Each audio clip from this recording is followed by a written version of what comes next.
Mi exesposa me dejó a mí y a nuestros bebés para encontrar el amor verdadero, y luego exigió que le pagara las vacaciones de verano de los hijos de su esposo. Descarten esto de inmediato, hermanos. Mi ex literalmente se volvería loco si leyera estas líneas. He estado mordiendo mi lengua durante años y ya no tengo ganas de seguir actuando como el buen tipo. Tengo 38 años, soy un hombre divorciado con 2 hijos increíbles que son mi mundo entero, y una ex esposa empeñada en convertir la crianza compartida en una auténtica negociación con rehenes. Para entender cómo llegué hasta aquí, déjenme retroceder a cuando tenía 27 años. Llevaba una vida tranquila, un trabajo estable, ejercicio diario, fines de semana con mis hijos y un pequeño negocio propio. Todo cambió el día que Phil organizó aquella parrillada y conocí a Brittany. Yo estaba al otro lado del patio, bromeando sobre lo crujientes que habían quedado las hamburguesas, y ella soltó una carcajada genuina. 8 meses después nos casamos. En retrospectiva, esperaba que fuera el inicio de algo memorable. Al principio no fue ni malo ni glorioso, funcionaba más o menos. Cuando Brittany se enteró de su primer embarazo,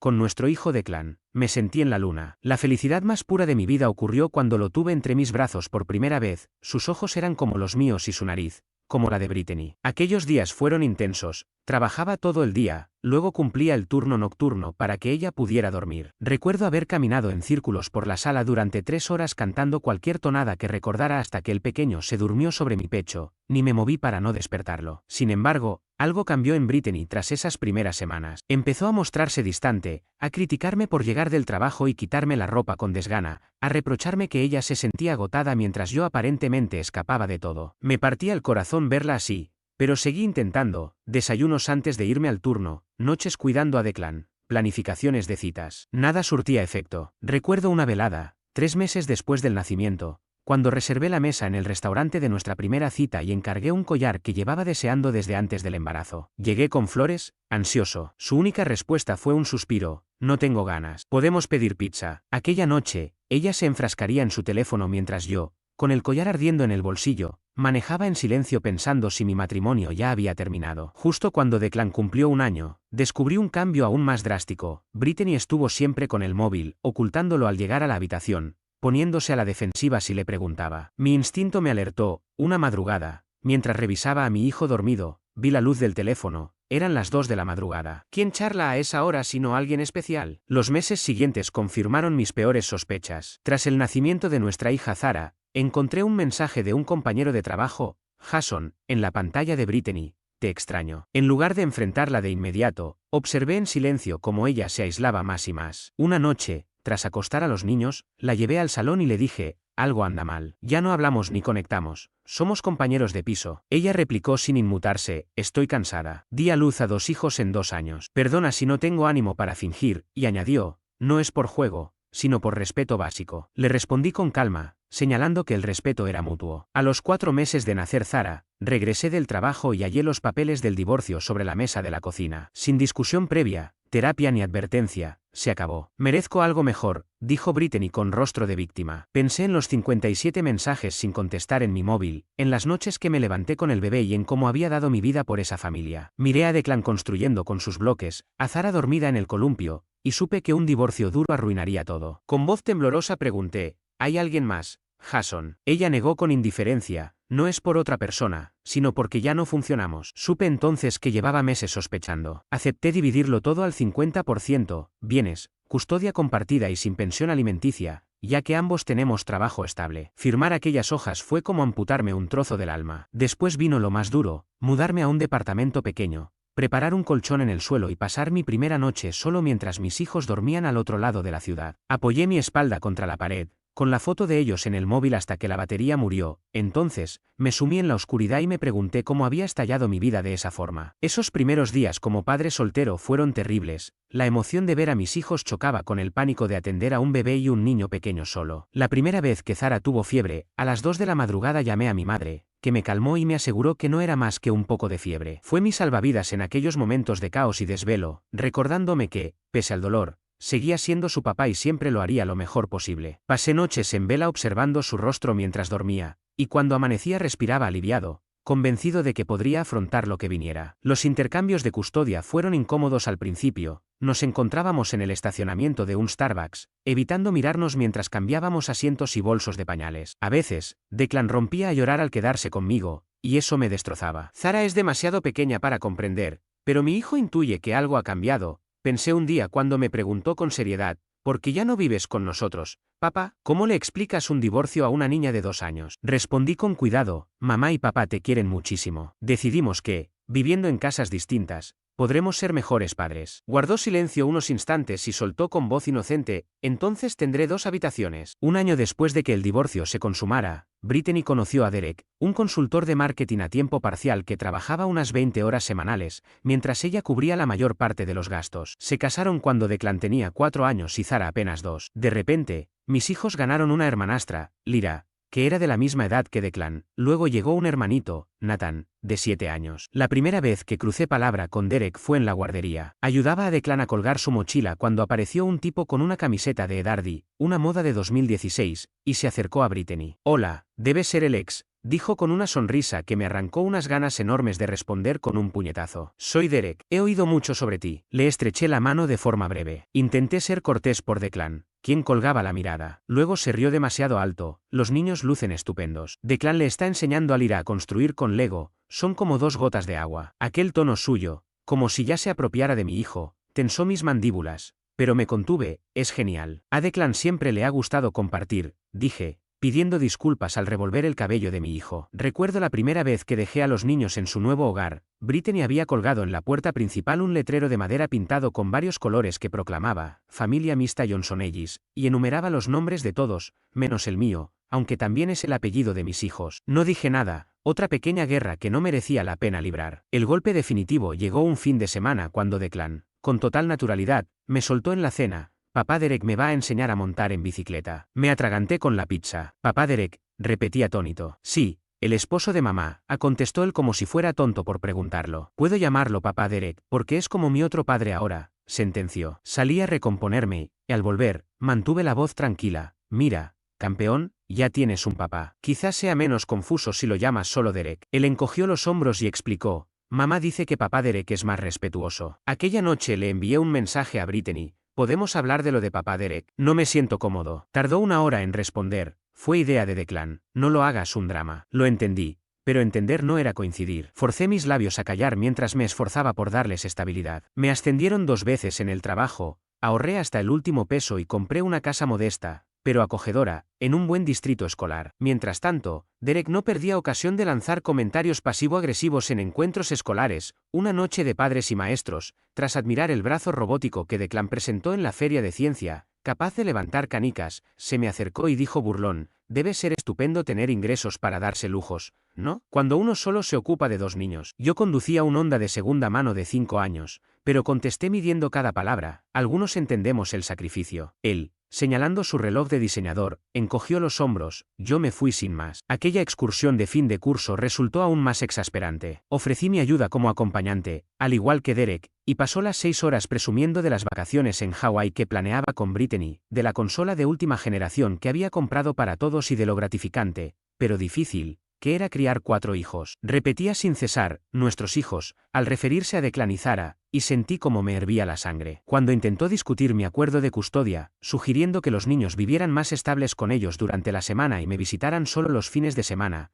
tuve que sofocar mi reacción. Lo siento, pero esa cuestión no está abierta a debate. La verdadera batalla comenzó cuando Brittany empezó a exigir que incluyera a Lyra en mis planes. ¿No crees que sería bonito llevarle un regalo de cumpleaños cuando recojas a Declan y Zara? Me reprochaba, pintándome de monstruo si llegaba con detalles solo para mis hijos. Luego sugirió excursiones de fin de semana con los 4, alegando que son todos hermanos. Contesté que me alegraba de que se llevaran bien, pero que mi tiempo con Declan y Zara era limitado y quería centrarme en ellos. Aquella acusación de excluir a su hija se convirtió en una constante. Mientras tanto, mis hijos contaban emocionados las aventuras familiares de Derek en Disney o en la nieve. Una tarde, durante el regreso, Declan se quedó inquieto y, por fin, confió. Anoche mamá y Derek dijeron cosas de ti. Yo estaba oyendo, papá. Noté un nudo en el estómago y susurré. ¿Qué dijeron? Él, cabizbajo, explicó. Derek dijo que eres egoísta y que solo te importa parecer el papá simpático. Apreté el volante hasta que las articulaciones me palpitaban. Le miré con ternura. Eso no es verdad. Te quiero a ti y a Zara más que a nada. Si alguna vez oyes algo que te preocupe, háblalo conmigo. No hay secretos entre nosotros. Él asintió,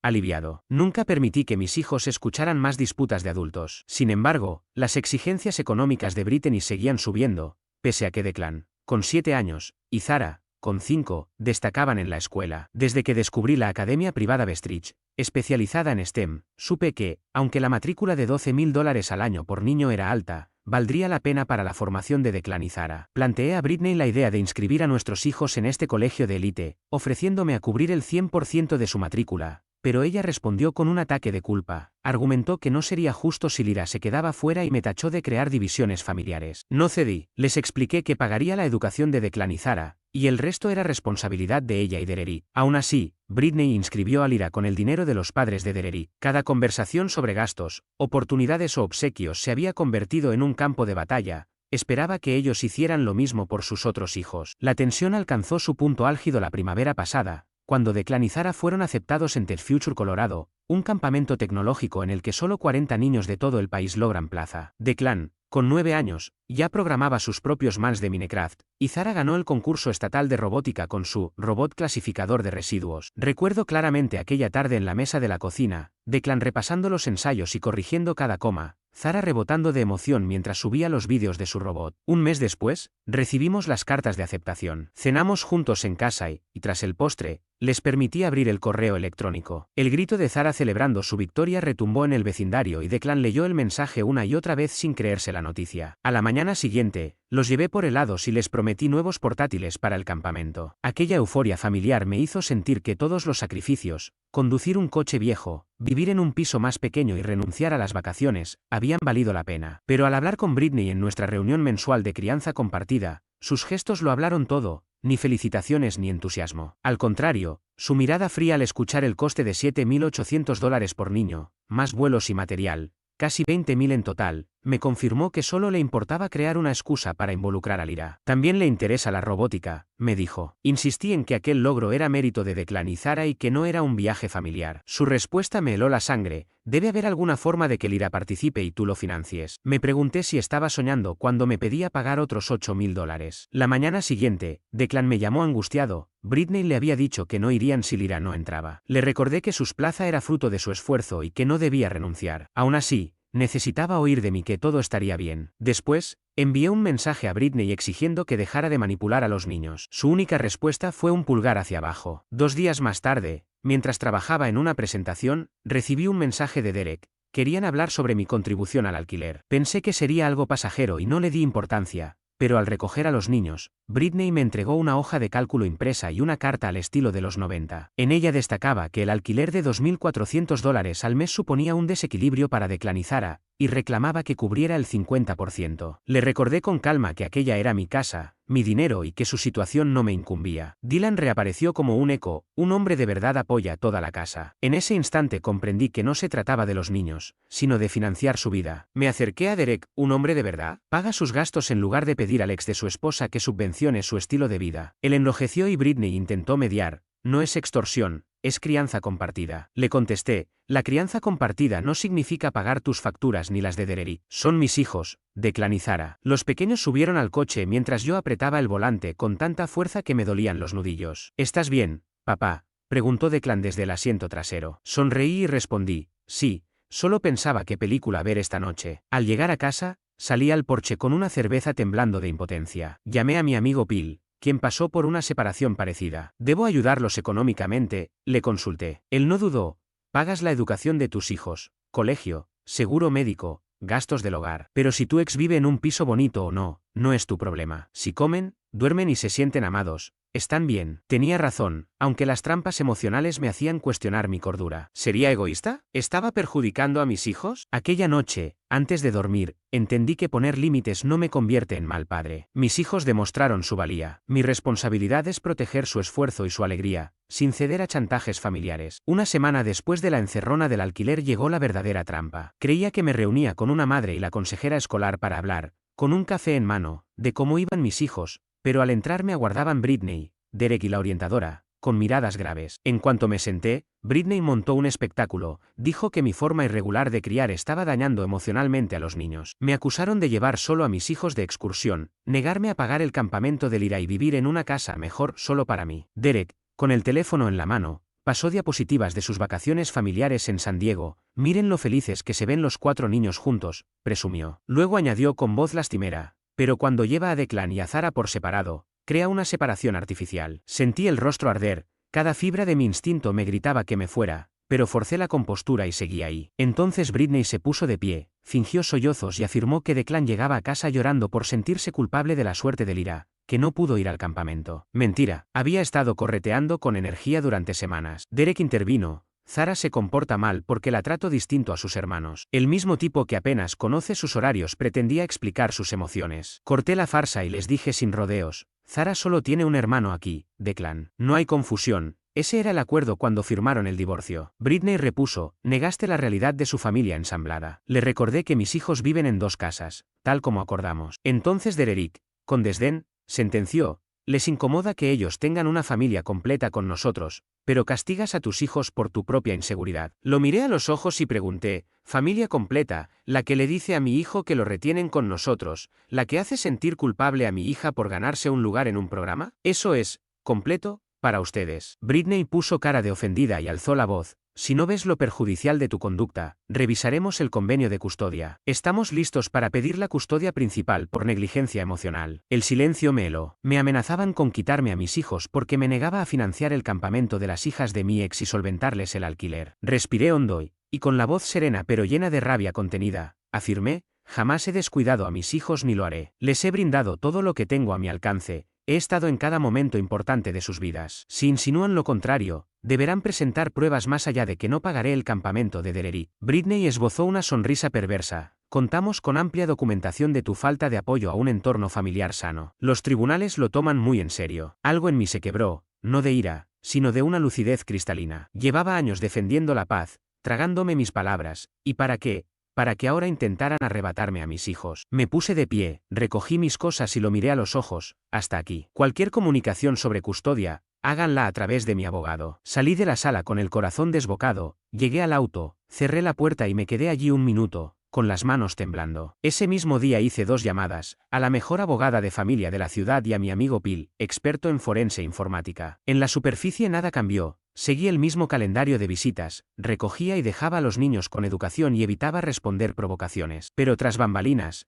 Bill recuperó 3 años de mensajes borrados entre Britney y yo, cada chantaje, cada amenaza, y yo compilaba mis registros financieros, colegiaturas, gastos médicos, actividades extraescolares, cada recibo. También instalé una cámara frontal en mi coche para grabar las conversaciones en los traslados, y conservé la carta de reclamo de alquiler y otras solicitudes escritas. Mi abogada organizó pronto toda la evidencia como si estuviera esperándola, mensajes manipuladores, pruebas de mi constancia, grabaciones de las actitudes de Derek y Britney. Pasaba noches en vela, detallando cada cruce de palabras, cada incumplimiento de promesas, impulsado por ese instinto primario de proteger a mis hijos. Hubo momentos de duda, despertaba sudando frío, preguntándome si no me estaba excediendo o si esto les dañaría. Pero recordaba la amenaza de quitarme la custodia y entendía que no había marcha atrás. Mientras tanto, Britney se envalentonaba creyendo que sus advertencias surtían efecto, envió un correo formal exigiendo $8.500 para que Lyra asistiera a un programa de verano equivalente y copió a su hermana y a su madre en un coro de reproches sobre mi mala paternidad. Todo fue directo al expediente de mi abogada, sin una sola respuesta de mi parte. Pero el verdadero punto de inflexión llegó cuando, una noche, recibí un mensaje de texto de Declan. Yo estaba harto de las peleas constantes entre mi ex y su nuevo novio por dinero. Aquella vez, Derek me soltó sin tapujos, deberías actuar como hombre y ayudarles.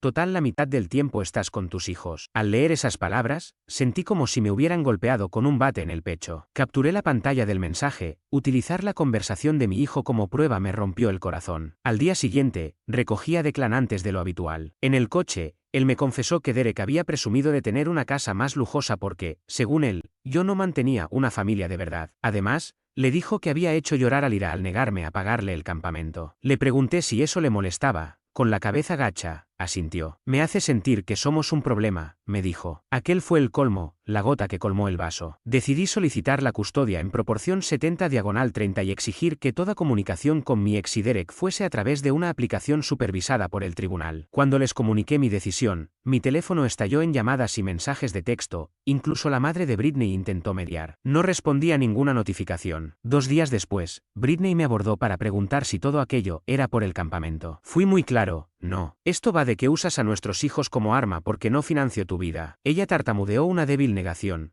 pero yo la interrumpí, guárdatelo para el juez. A partir de ahora, habla con mi abogado o usa la aplicación. A la semana siguiente, Derek intentó encararme en el aparcamiento del colegio, lanzándome los mismos insultos de siempre, acusándome de egoísta y de esconderme tras abogados. Ni siquiera le dirigí la mirada, simplemente señalé mi cámara de salpicadero y él, al darse cuenta de que cada palabra quedaba grabada, se marchó sin articular sonido. Las semanas previas a la audiencia fueron insoportables. Britney se volcó con regalos improvisados, excursiones a parques de atracciones en noches de colegio y trasnoches interminables, tácticas clásicas de alienación parental. Yo documenté cada detalle, pero no hablé con los niños sobre el conflicto. Mantuve nuestra rutina al pie de la letra, primero tareas, luego tiempo de juego, cena casera y hora de dormir puntual. Mi abogado me advirtió que en la sala del tribunal me pintarían como un padre controlador y celoso de su familia feliz. No caigas en la trampa, me dijo. Deja que hablen las pruebas. 6 semanas después llegó el gran día. Presenté mensajes de texto, exigencias económicas, grabaciones y hasta declaraciones de mis propios hijos acerca de la presión que sufrían. La abogada de Britney se puso nerviosa y el juez,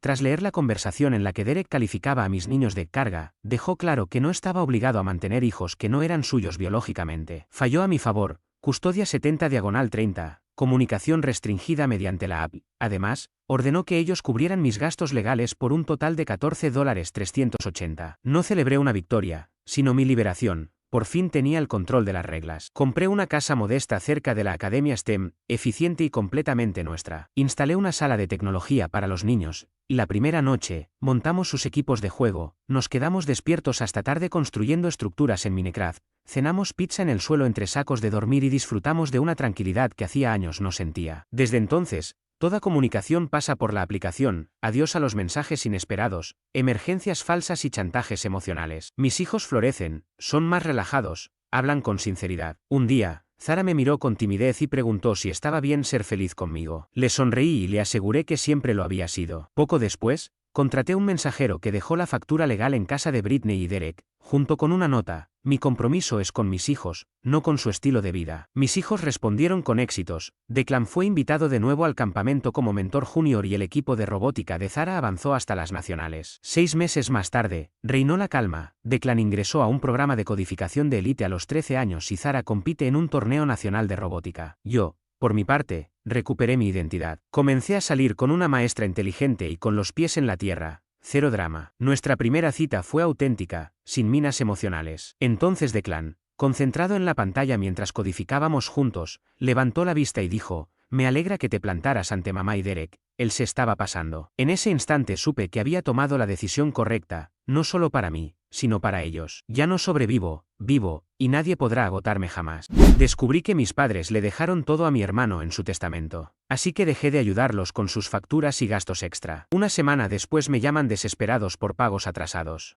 Me llamo Leonardo, y si alguna vez dudé de mi lugar en esta familia, todo se disipó el día que me topé con el testamento de mis padres. Lo curioso es que no hubo una gran revelación dramática ni un discurso solemne por parte de ellos. Me enteré por pura casualidad, un simple golpe de suerte, que terminó de abrirme los ojos. Era una tarde cualquiera, hacía apenas unos meses, y yo estaba en su casa, la misma vivienda cuyo préstamo hipotecario he estado pagando los últimos 5 años. Además de la cuota mensual, suelo encargarme de la compra grande del súper y de cualquier reparación urgente, tuberías, caldera, tejado, todo lo que haga falta. Mientras tanto, mi hermano Sebastián no movía un dedo. Cuando digo que no hacía nada, es literal: ni trabajo, ni estudios, ni una sola responsabilidad. Se limitaba a holgazanear esperando que la vida, o en realidad nuestros padres, le sirvieran todo en bandeja de plata, y, por lo visto, ellos estaban encantados de satisfacerlo. Aquel día mi padre me pidió ayuda para ordenar unos papeles, porque, como siempre, ninguno de los dos entendía muy bien los trámites legales. Revisaba carpetas, clasificaba recibos, cuando vi un archivador etiquetado Plan Patrimonial y Última Voluntad. Estaba ahí, en medio del montón. Normalmente no soy un fisgón, pero la curiosidad me ganó. Al fin y al cabo, me dedico a garantizarles un techo, no era tan descabellado querer saber cómo pensaban asegurar ese futuro. Abrí la carpeta y fue entonces cuando leí las palabras que me dieron un vuelco en el estómago. Todo pasaba a manos de Sebastián. La casa, los ahorros, las inversiones, cada activo. Mi nombre apenas aparecía en un par de líneas genéricas sobre el amor equitativo hacia sus 2 hijos. Equitativo, claro, ese amor que premia al niño de oro y deja fuera al hijo que los mantiene a flote. Ni una nota al pie, ni un gesto simbólico. Sentí que me habían tomado por tonto, tantos años de esfuerzo y resulta que planificaban un futuro donde yo no recibiría absolutamente nada. Para colmo, Sebastián no solo era un holgazán, era su maldita mano preferida, el pequeño mimado que jamás contribuyó con un céntimo. Quizás por ser el menor, quizá por ser el eterno consentido, quizá porque sabía manejar sus emociones para tenerlos en la palma de la mano. Fuera cual fuera la razón, la elección estaba tomada. Temblaba entre rabia y traición. ¿Cuánto tiempo llevaban urdiendo esto? ¿Siempre fui su red de seguridad gratuita? ¿Alguna vez valoraron mi ayuda? No sé cuánto estuve allí, paralizado, hasta que mi padre notó que no pasaba hojas. ¿Qué pasa, hijo?, preguntó al volver a la sala. No escondí el testamento. Lo alcé y lo miré directo a los ojos. ¿Así que esto es todo?, dije, con una calma que ni yo reconocí. ¿Todo para Sebastián después de tantos años manteniéndolos? Su rostro se puso pálido. Luego suspiró, como si yo fuese un niño haciendo berrinche. Leonardo, no es lo que crees. Lo interrumpí. Me parece clarísimo. Yo pago la hipoteca, arreglo la casa, compro la comida. Sebastián no hace nada y aún así es el único que importa. Papá se removió incómodo y apenas murmuró un "es complicado". Ni un "lo siento", ni una explicación real. 2 palabras vacías y una mirada de quien espera que me trague el orgullo y siga siendo su cajero automático. Debí irme entonces, pero quise oír también a mamá. La llamé. Cuando entró y vio el documento en mi mano sí pareció avergonzada, aunque lo que dijo me hirvió la sangre. Leonardo, cariño, tú no necesitas la herencia, susurró, como si me hiciera un favor. Tienes buen trabajo, eres independiente. Sebastián, él lo pasa mal. Solo queremos asegurarnos de que esté protegido. Algo se quebró dentro de mí. No era ignorancia. Sabían perfectamente lo que hacían y se creían justificados. Habían consentido la holgazanería de mi hermano durante años y ahora pensaban premiarlo entregándole todo, mientras a mí me relegaban a simple plan B. Inspiré hondo, apreté la mandíbula, dejé el testamento sobre la mesa con cuidado. Entiendo, dije, extraño por lo sereno que sonaba. Gracias por aclarar mi lugar. Di media vuelta y salí. Golpeé la puerta detrás de mí, ignorando sus protestas. No volví más a esa casa ni los llamé. Por primera vez en años les dejé enfrentar solo sus problemas. Si necesitaban arreglos, que los busquen. Si faltaba comida, que aprendan a llenar el carro, y cuando llegara la hipoteca, ya no la abonaría yo. El silencio duró casi 2 semanas. Seguramente pensaron que era un berrinche y que acabaría arrastrándome de vuelta, como siempre. Y cuando sus facturas comenzaron a apilarse y mi ayuda no apareció, sentí cómo cambiaba su tono. Una tarde vibró mi móvil, un mensaje de papá. Vencen los impuestos de la propiedad. Ni un "¿cómo estás?", ni un "perdónanos", ni un "gracias por todo". Solo una orden fría, tratándome como al banco de siempre. Contemplé la pantalla divertido por lo predecibles que eran. Respondí, estoy seguro de que Sebastián se hará cargo. Al fin y al cabo la casa será suya. 5 minutos después llamó mamá. Dejé sonar. Luego otro mensaje. Leonardo, por favor, no seas así. Necesitamos hablar. Ahora sí querían conversar, ahora que la realidad les tocaba la puerta. Esperé 1 hora antes de contestar. No hay nada que hablar. Tomaron su decisión, ahora vivan con ella. Sentí que el asunto estaba cerrado, hasta que Sebastián intervino esa misma noche. Su nombre apareció en la pantalla y supe que vendría veneno. Tío, ¿por qué te pones dramático?, escribió. No es para tanto, ayúdalos como siempre. Casi me reí. ¿No era para tanto?, respondí. No, campeón, te toca a ti, ya que eres el favorito. Me imaginé su cara de fastidio. Pasaron unos minutos y llegó otro texto suyo, ahora cargado de insultos, que yo era egoísta, que me creía mejor, que no entendía el sacrificio de nuestros padres. Contesté con un simple, el sacrificio era mío. Aprended a vivir sin mi cartera. Entonces comenzó la avalancha, llamadas perdidas de mamá, mensajes de voz de papá, cadenas de texto de Sebastián. Los dejé en visto. A la 4ª madrugada, un SMS de papá. La compañía cancelará la póliza del seguro si no pagamos hoy. Ni lo abrí. Al amanecer, otro mensaje desesperado de mamá. Hijo, te necesitamos de verdad. Podemos revisar el testamento. Promesa. Por primera vez, noté pánico auténtico. Esa noche dormí plácido, porque al fin entendían que yo no era la fuente inagotable de la que podían beber sin ofrecer nada a cambio. Al día siguiente, deposité el dinero que solía destinar a su hipoteca en mi propia cuenta de ahorro. Pensé en mi futuro, en un apartamento lejos de su dependencia emocional. Ellos me habían dejado fuera de su legado, yo, por fin, los dejaba fuera del mío. No era venganza, era justicia. Y así, cuando vuelvan a tocar fondo, quizás descubran que el amor paternal no se mide en bienes heredados, sino en el respeto que jamás me dieron. Sebastián me escribió, ¿de verdad estás enojado con él? Es solo dinero, hombre, ya pasará. Ahora resulta que era solo dinero, justo cuando el dinero ya era suyo por derecho. Qué conveniente. La hipocresía me pareció absurda. Le respondí, entonces no tendrás problema en usar parte de esa herencia para pagar la hipoteca. Silencio, ni una palabra más. Sabía que eso lo haría callar. Pocos minutos después, recibí otro mensaje, esta vez de mi madre, Claudia. El tono cambió completamente, ahora era todo culpa mía. Leonardo, somos tu familia. Te cuidamos mientras crecías. La familia está para apoyarse y tú nos estás dejando atrás. Tuve que contenerme para no lanzar el celular contra la pared. ¿Abandonarlos? Llevaba años asegurándome de que nunca les faltara nada, mientras malcriaban a Sebastián y recompensaban su vagancia. Pero ahora que tenían que enfrentarse a las consecuencias de sus propias decisiones, yo era el malo. Esta vez no iba a caer. No respondí. Ellos mismos dejaron claro que ya no era parte de la familia cuando decidieron dejarme fuera del testamento. Que ahora Sebastián se haga cargo. Podía imaginarme a Claudia llevándose la mano al pecho, escandalizada, dramatizando como siempre lo hacía cuando las cosas no salían a su manera. Unos minutos después, Armando, mi padre, me mandó otro mensaje, y ese sí me hizo hervir la sangre. No estamos pidiendo mucho, solo lo necesario para cubrir la hipoteca unos meses más, hasta que nos recuperemos. No seas egoísta. ¿Egoísta? Esa palabra me atravesó como un puñal. Yo había estado ahí durante años, pagando cuentas, reparando cosas, entregando mi tiempo, energía y dinero sin cuestionar. Hice todo lo que un hijo ejemplar debería hacer. ¿Y cómo me lo pagaron? Asegurándose de que no recibiera absolutamente nada a cambio. Ahora que, por fin, decidí ponerme de pie, resulta que el problema era yo. Cerré los puños, respiré hondo y respondí simplemente, no. Ya terminé. Después apagué el celular. Tomaron una decisión, ahora debían afrontar lo que conllevaba. El silencio duró un día. Sabía que no se rendirían tan fácil, pero no imaginé lo que vendría después. A la mañana siguiente, desperté con una notificación en el teléfono, una solicitud de transferencia bancaria. Fruncí el ceño y desbloqueé el celular. Era de mi madre. Me estaba pidiendo dinero, como si yo fuera su cajero automático. El monto, $3,500. Me quedé mirando la pantalla, entre incrédulo y divertido. No había mensaje, ni explicación, nada. Solo una orden fría y descarada. El monto exacto que necesitaban para cubrir la hipoteca vencida. No lo pensé ni un segundo, rechacé la solicitud de inmediato. Menos de 5 minutos después, el teléfono volvió a sonar. Era Claudia. Dejé que llamara hasta que cortara. Luego llegó otro mensaje. Sé que viste la solicitud, ¿por qué la rechazaste? Tardé en responder. Porque no me corresponde. Pídeselo a Sebastián. Otra llamada. Rechazada. Otro mensaje. Vamos a perder la casa si no nos ayudas. ¿Ah?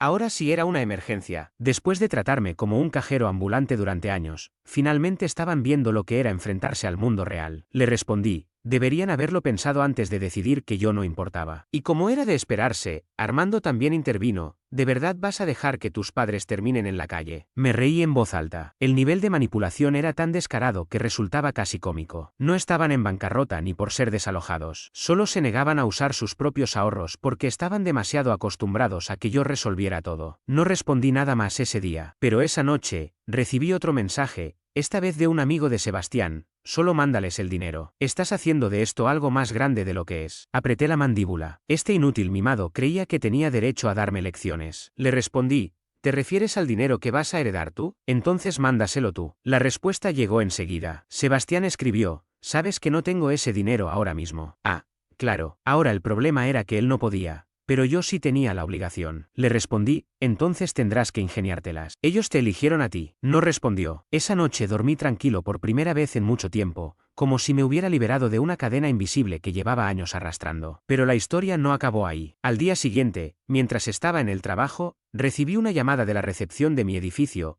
Hola, Leonardo. Tus padres están aquí. Casi se me cae el teléfono. La recepcionista dudó antes de añadir, dicen que es una emergencia y que no respondes a sus llamadas. ¿Habían venido hasta mi departamento solo porque dejé de pagarles las cuentas? Respiré profundo, apreté el puente de mi nariz. Por favor, no los dejes subir. No los estoy esperando. Hubo una pausa incómoda. Están un poco insistentes. Me mantuve firme. No me importa, que se vayan. Corté y, como era de esperarse, al instante recibí un mensaje de Claudia. Estamos abajo. Abre la puerta. Sin preguntas, sin explicaciones. Solo queremos hablar. No respondí. Otro mensaje. No nos vamos hasta que nos escuches. Exhalé con fuerza mientras me levantaba del escritorio. Ya que no pensaban irse, les iba a dar una lección. Tomé mis llaves, bajé furioso, no con miedo, sino con una rabia ardiente. ¿Qué clase de personas se presentaban en tu casa sin avisar, exigiendo dinero como si fuera su derecho? Ni una llamada previa, ni una disculpa tibia siquiera. Nada, solo una emboscada. Confiando en que cedería. Pensaban que seguía siendo el niño obediente al que podían manipular. Abrí la puerta de golpe y ahí estaban,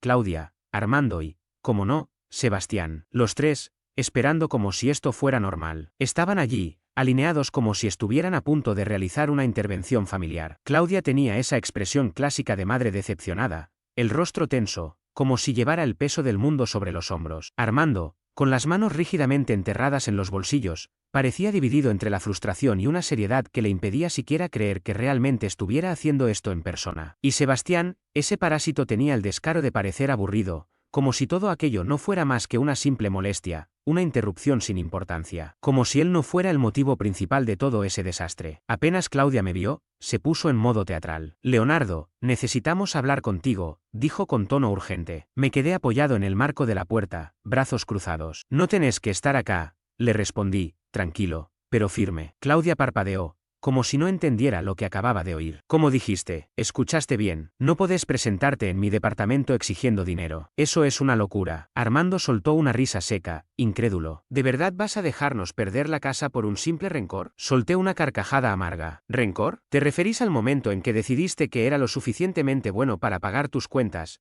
pero no lo suficientemente importante para estar en el testamento? ¿Ese rencor? Claudia se llevó la mano al pecho, como si le hubiera dado una bofetada. Leonardo, eso no es justo. Solo hicimos lo que creímos mejor para la familia. Incliné un poco la cabeza. ¿La familia? ¿Querés decir lo mejor para Sebastián? Decilo de una vez. Un silencio denso se apoderó del lugar. Finalmente, Sebastián, que hasta entonces se había mantenido en silencio, murmuró. Mira, loco, yo ni siquiera quiero meterme en esto. Yo no pedí nada. Me giré hacia él, dejando escapar todo lo contenido. No.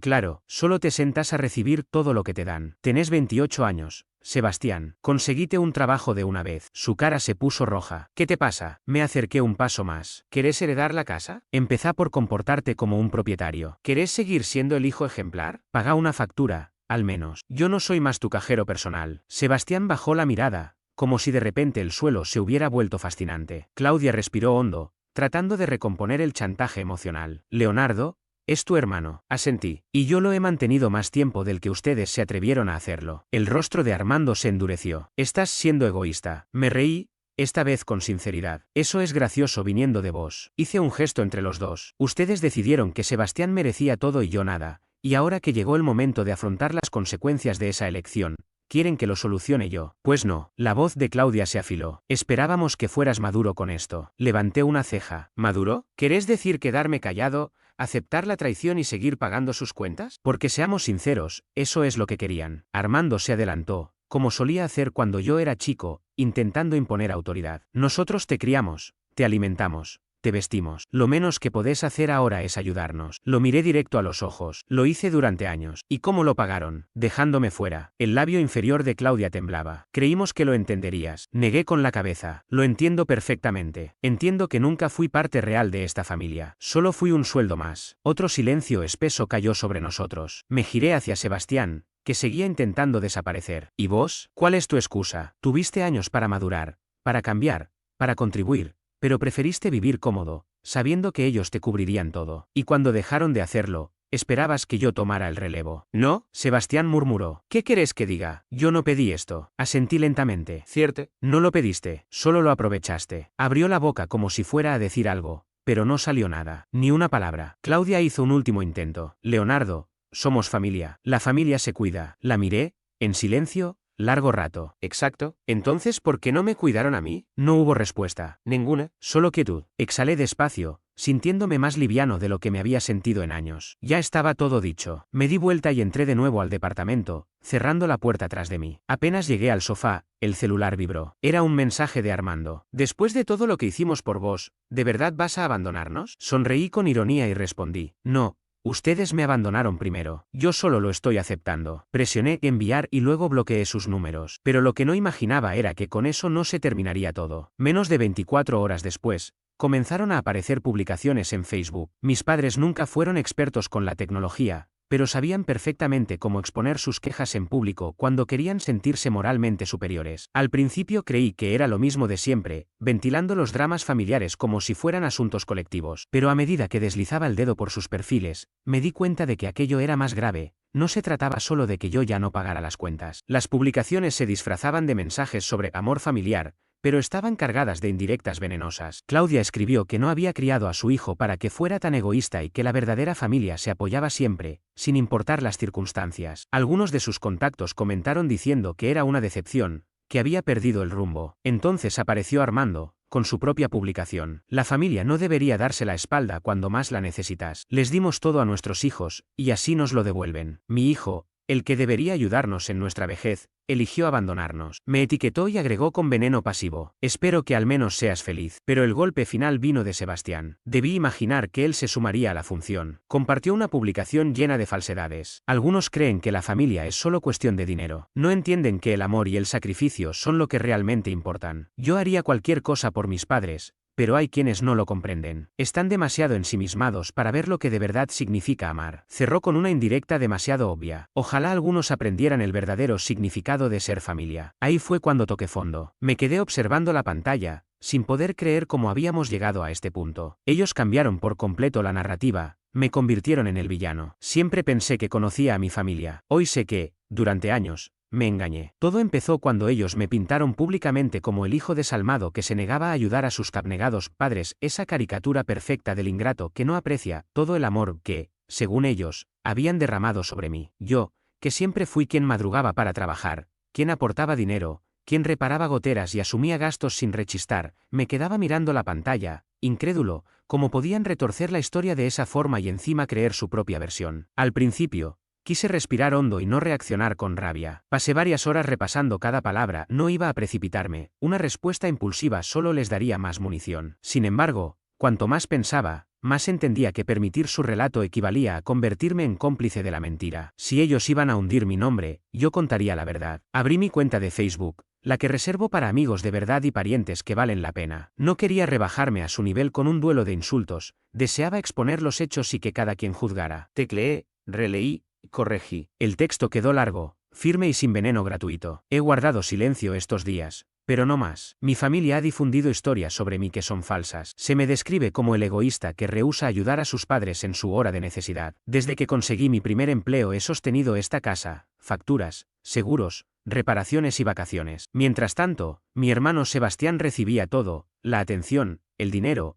Incluso la casa figura a su nombre en el testamento. Cuando descubrí que Armando y Claudia me habían excluido de la herencia, comprendí que nuestra relación llevaba décadas siendo unilateral. Para ellos yo era la billetera que rescata incendios, nunca el hijo que merece el mismo respeto. La familia debe ser un camino de doble sentido. Llevo pagando una vida entera sin que me reconozcan ni la hora. Ya basta. Sebastián tiene 28 años, jamás trabajó ni asumió responsabilidad alguna, ha tenido tiempo de sobra para encarrilarse. Quienes me llaman despiadado, recuerden que siempre llegaba el cheque cuando las cuentas apretaban. Ahora me toca cuidarme a mí mismo. No abandono a nadie. Simplemente dejo de ser la alfombra que pisan. A Armando, Claudia y Sebastián les deseo lo mejor. Pero este es el punto final a su dependencia de mí. Pulsé publicar. De inmediato respiré como si hubiera abierto una ventana tras años de aire viciado. Las reacciones llegaron en oleadas. Gente que no veía desde la secundaria comentó. Primos lejanos enviaron mensajes privados. No sabía todo esto. Lo siento, siempre te admiré por tu ética de trabajo. Fue liberador y, al mismo tiempo, estremecedor constatar cuánto tiempo había callado. El contraataque no se hizo esperar. Sebastián me escribió furioso. Traidor, ¿de verdad tenías que ventilar los trapos sucios? No respetas a la familia. Armando me llamó al instante. Su voz tronó por el auricular. Arruinaste todo, Leonardo. Te arrepentirás de darle la espalda a los tuyos. Colgué con la misma calma con la que uno cierra la puerta a un vendaval que ya no piensa soportar. Bloqueé sus números, silencié a quien repitiera su discurso, y por primera vez, sentí que las cadenas se aflojaban. Pasaron los días. El peso que llevaba años instalado en mi espalda empezó a evaporarse, dejé de despertarme con el pecho comprimido. Comprobé que el mundo no se derrumbaba por decir basta. Sin embargo, no quería que aquel punto final se convirtiera en un simple bloquear y listo. Necesitaba un cierre que también les doliera donde más les importaba, en la fachada perfecta que tanto presumían. Así que di un paso más. Reuní recibos, transferencias bancarias,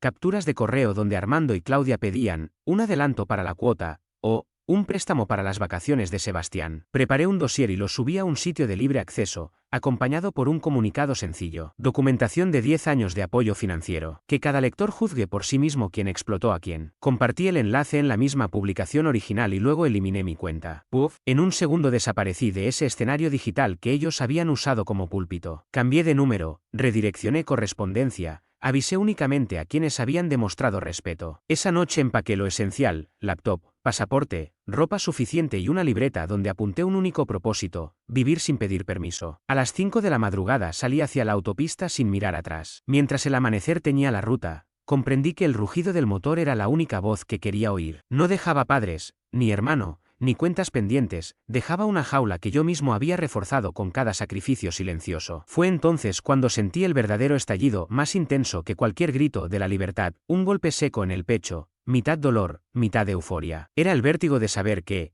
por primera vez, nadie decidiría mi valor excepto yo. Y si alguna vez intentan arrastrarme de vuelta, encontrarán un vacío donde antes había un salvavidas, ahora solo queda un hombre que se pertenece a sí mismo.